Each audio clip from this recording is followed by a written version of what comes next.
నుంచి అంత్యకాలం వరకు ఎలా జీవించాలి అని, ఎలా ధర్మబద్ధంగా జీవించాలి అని చెప్పబడినటువంటి ధర్మం ఒక సనాతన హైందవ ధర్మం. మనందరం కూడా ఆ ధర్మ మార్గంలోనే ప్రయాణం చేస్తూ ఉన్నాం. అందరికీ కూడా వారి వారి శక్త్యానుసారం భగవద్ అనుగ్రహం అందరికీ పరిపూర్ణంగా ఉండాలి. మరి ఈ లోకం అంతా కూడా దేని మీద ఆధారపడి ఉంది అంటే ఒక్క భగవంతుడి మీద తప్ప ఇంకా దేని మీద కూడా ఆధారపడలేదు. అయితే భగవంతుడు ఏ స్వరూపంలో ఉన్నాడు అంటే నానా విచిత్రాది, అంటే భగవంతుడు అనేక స్వరూపాల్లో ఉన్నాడు. ఎందుకంటే ఒక్కొక్కరు ఒక్కొక్క రకమైనటువంటి భగవత్ సాన్నిధ్యాన్ని పొందడం కోసం, భగవంతుడు ఒక్కొక్కరికి ఒక్కొక్క నిదర్శనాన్ని చూపించడం కోసం అనేక రకాల్లో భగవంతుడు ఆవిర్భవించి ఉన్నాడు.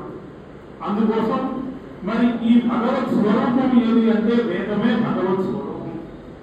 అందుకని మరి ఇవాళ రోజున ఇక్కడికి రావాలి అని చెప్పి మా శ్రీనివాస్ గారు చెప్పి ఉన్నారు. మరి ఇవాళ ఇక్కడికి రావాలని నాకు కూడా ఒక ఆనందకరమైన విషయం. ఎందుకు అంటే ధర్మాన్ని తెలియచేయాలి, ధర్మ ప్రచారం చేయాలి, అందరికీ కూడా వేద పురుషానుగ్రహం పరిపూర్ణంగా ఉండి అందరి కుటుంబాలు క్షేమంగా ఉండాలి. మనం తెల్లవారు లేస్తే హైందవ సనాతన ధర్మంలో ప్రధానంగా కోరుకునేది ఏమిటి అంటే నేను బాగుండాలి అని ఎవరు కోరుకోరు. లోకా సమస్త సుఖినో భవంతు. మనం ఎవరు అనుకున్నా కూడా లోకమంతా క్షేమంగా ఉండాలి అనుకుంటాం, కానీ నా ఇల్లు బాగుండాలి, నా వరకే బాగుండాలి, నా కుటుంబం బాగుండాలి, నేను బాగుండాలి అని మన హైందవ సనాతన ధర్మంలో అనుకునే వ్యవస్థ లేదు. లోకం అంతా బాగుండాలి అని అనుకునేటువంటి వ్యవస్థ మాది.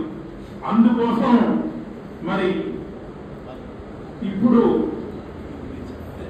నేనే తప్పకుండా అందుకోసం హైందవ సనాతన ధర్మాన్ని మనం అందరం కూడా ప్రచారం చేయాలి. మరి ఇందులో భాగంగా ఇంకా మీ అందరికీ ఎన్నో విషయాలు చెప్పాలి అని మనస్సులో ఉంది. దానికి కొంతకాలం తీసుకుని మళ్ళీ దానికి ఈ ధర్మ విషయాలన్నీ చెప్పుకోవడానికి కూడా ఒక సభని మనం ఏర్పాటు చేసుకుందాం. ఇప్పుడు ప్రస్తుతం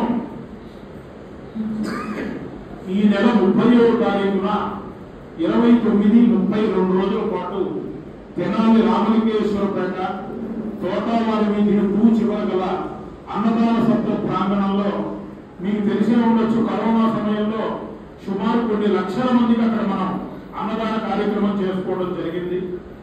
అలాంటి మహత్తర క్షేత్రంలో ఈ నెల 29వ తారీఖున వేద విద్యార్థులందరి పరీక్షలు కార్యక్రమాలు జరుగుతాయి. అనేక ప్రాంతాల్లో వేదం చదువుకునే పిల్లల్ని ఇక్కడికి పిలిచి వేద పరీక్షలు నిర్వహణ చేస్తున్నాం. 30వ తారీఖు వేద విద్యార్థుల పరీక్షలు. అందుకని తప్పకుండా 30వ తారీఖు అందరికీ సర్టిఫికేట్ ఇవ్వడం. ఆ రోజు అక్షతృతీయ అని చెప్పి మహాపర్వదినం. అందుకని తప్పకుండా మీరందరూ అక్కడికి వచ్చి ఆ రోజు ఆ కార్యక్రమంలో పాల్గొని పండిత దర్శనం చేసుకుని భగవత్ ప్రసాదాన్ని, వేద పండితుడు బ్రాహ్మణ భోజనాన్ని స్వీకరించి ఆ భగవద్ అనుగ్రహాన్ని పొంది వెళ్ళవలసిందిగా అందరినీ ప్రార్థన చేస్తూ అక్కడ వివరాలన్నీ కూడా మన శ్రీనివాస్ గారిని, అట్లాగే రైల్వే రమణ గారు అని చెప్పి మనకి ప్రధానంగా ఉన్నారు, వారిని కానీ వివరాలు కలిగితే వారు చెప్తారు. మరి ఆ రోజునే మా పిల్లవాడి ఉపనయన సంస్కార కార్యక్రమం కూడా చేయడం జరుగుతుంది. ఉపనయనం అంటే ఏమిటి అంటే మళ్ళీ రాబోయే తరానికి ఒక వేద పండితుడిని తయారు చేయడానికి ఇది ఒక నాంది కార్యక్రమం. అందుకని ఆ కార్యక్రమంలో మీరందరూ పాల్గొని ఆ వటువుని దర్శనం చేసుకుని ఆ వేద పురుషానుగ్రహం మీ అందరికీ కలగాలి అని చెప్పి ఈ విషయాన్ని మనమంతా కూడా ఒక కుటుంబ సభ్యులం, ఒక వసుదైక కుటుంబం అని చెప్పుకుంటాం. అందుకని మీరందరూ ఒక కుటుంబ సభ్యులుగా ఇక్కడికి వచ్చి చెప్పడం జరుగుతుంది. అందరూ తప్పకుండా ఈ కార్యక్రమానికి రావాలి అని చెప్పి వారికి సభ వారికి ఈ పత్రికను కూడా అందజేస్తూ ఉన్నాం. అందరూ కూడా వచ్చి ఈ కార్యక్రమాన్ని దిగ్విజయంగా పూర్తి చేయాలి. మీకు వేదాశీర్వచనాన్ని అందజేస్తాం. ఇది అయిన తర్వాత మీకు సభా కార్యక్రమం.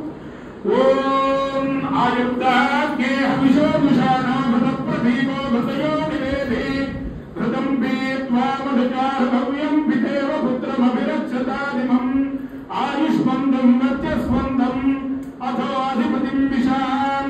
अस्याः पृथिव्याध्यक्षम् इममिन्द्र वृषभं गुरुणो वेद पुरुष प्रसादेन गुरु कटाक्ष सिद्धिरस्तु निरन्तरं धर्माधिकार सिद्धिद्वारा सर्वेषां भक्तजनानां क्षेमस्थैर्य धैर्य वीर्य विजय अभय आयुरारोग्य ऐश्वर्याभिवृद्धिरस्तु अखंड लक्ष्मी कटाक्ष सिद्धिरस्तु शुभमस्तु।